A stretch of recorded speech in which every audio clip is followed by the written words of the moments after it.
Umpisa sa Dominggo, Ipaidalom na sa Alert Level 3 ang bugos nga Western Visayas. Mas hugot nga protocols ipatuman sa mga LGU. Si John Sala nakatutok. Subong adlaw nagsugod ang implementasyon sa Alert Level 3 status sa mga probinsya sa Aklan, Antique, Capiz kag syudad sa Bacolod. Kadungan sini extended man ang Alert Level 3 status sa syudad sang Iloilo.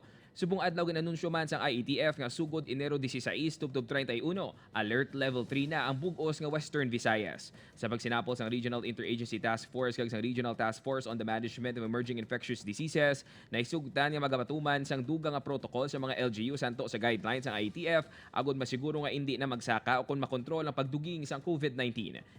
Sa dine-in naton, ang capacity for level 2 is 50% for indoor, 70% for outdoor.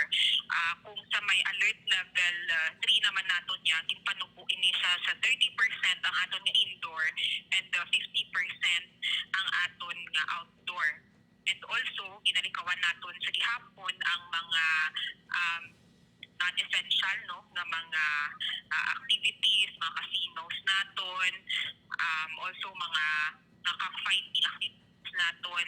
Ang aton nga interzonal and intrazonal movement is still open subject to the LGUs man yang protocols basta hindi siya mag-supersede sa kung ano ang gina-implement ng national.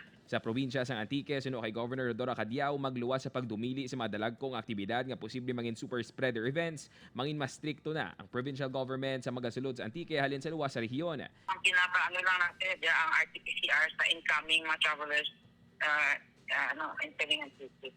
Samtang sa pinakauli nga COVID-19 bulletin sa Department of Health 6 kahapon, na-record ang pinakamataas nga daily additional cases sa riyon sa mga tuig sa di naglabot sa 599 cases. Sa mga numero, 142 ang kaso sa Iloilo City, 128 sa Negros Occidental, 104 sa Iloilo Province, 67 sa Antique, 57 sa Bacolod City, 55 sa Aklan, 44 sa Capiz, kag 2 sa Guimaras. Upod kay Sililo Duque, John Sala. 1 Western Visayas.